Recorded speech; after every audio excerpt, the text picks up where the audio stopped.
7 April 2024 रोजी set exam जी झाली त्याच्यातील library and information science paper 2 set एमधला 29 नंबरचा क्वेश्चन आहे. Identify the correct evolutionary sequence of the following year books.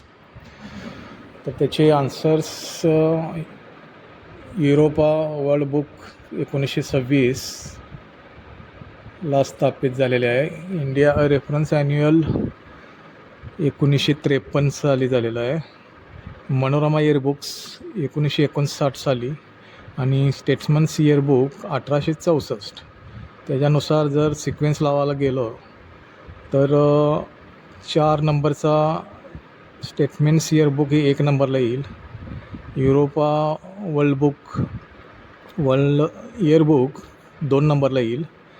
India reference annual 3 नंबरला येईल आणि मनोरमा इयरबुक 4 नंबरला येईल. तर इथं आता आन्सरमध्ये ए आणि बीमध्ये सेम ऑप्शन दिलेले आहेत, 4, 1, 2, 3. तसं बीलासुद्धा 4, 1, 2, 3. पण आता जी आन्सर की आलेली आहे, प्रोविजनल आन्सर की, त्यामध्ये ए याला आन्सर करेक्ट म्हणून त्यांनी दिलेला आहे. तर एच्या बरोबर बीसुद्धा एक करेक्ट ऑप्शन आला पाहिजे. त्यामुळं आपण या क्वेश्चनला चॅलेंज करू शकता.